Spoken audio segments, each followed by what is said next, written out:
27వ డివిజన్లోని నల్లపాడు చెరువులో 93 ఎకరాలను 30 నుండి 40 ఏళ్లుగా పూడికలు తీయకపోవడం వల్ల చెరువు పూడుకుపోయింది. డ్రైనేజీ సమస్యలు, భూములు ఆక్రమించిన వెంచర్ల సమస్యలు ఉన్నాయి.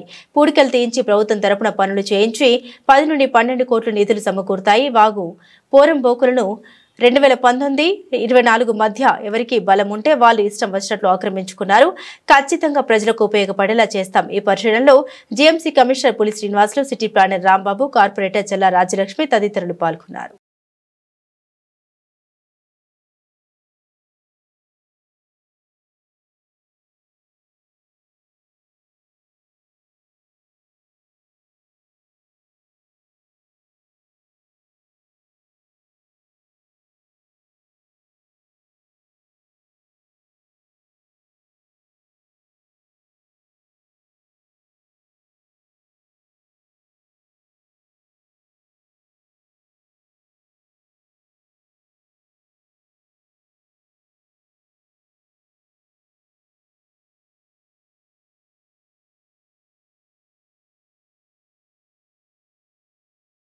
చెప్పావు ఇది పూడికి తీర్థం కాకుండా ఇంకేం కోరుకుంటున్నావు?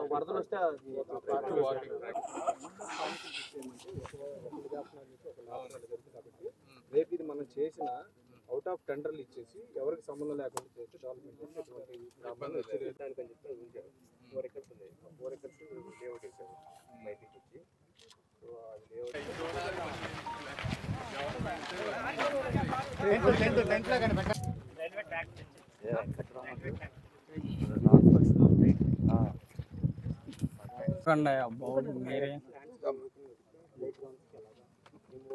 ఎక్కడ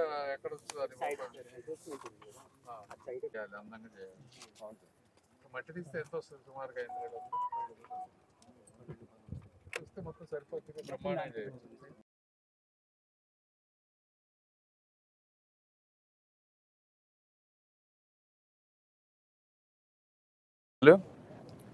ఇది 27వ డివిజను నల్లపాడు చెరువు.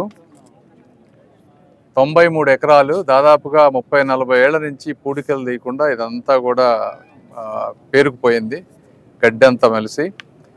తర్వాత ఇక్కడ కొన్ని డ్రైనేజ్ కొత్తగా పెట్టినటువంటి లేఅవుట్స్, డ్రైనేజ్ ఇష్యూ కొన్ని ఉన్నాయి.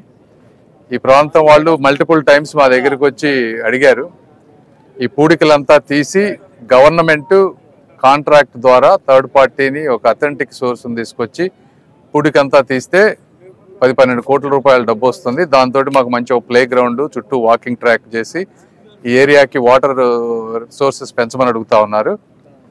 డెఫినెట్గా అంతా చూసాం ఈరోజు. తప్పనిసరిగా ఇది నెక్స్ట్ టేకప్ చేసి చేస్తాం.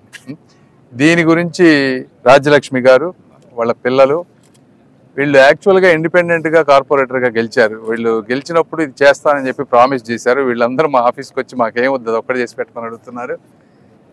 కుర్రాళ్ళు కూడా చాలా ఇదిగా ఉన్నారు, నిజాయితీగా. డెఫినెట్గా ఇది చేసి ఈ ప్రాంతంలో వీరికి అదేవిధంగా ఎమ్మెల్యే గారికి అందరికీ కూడా మంచి పేరు తీసుకొచ్చే విధంగా చేసుకొస్తారు.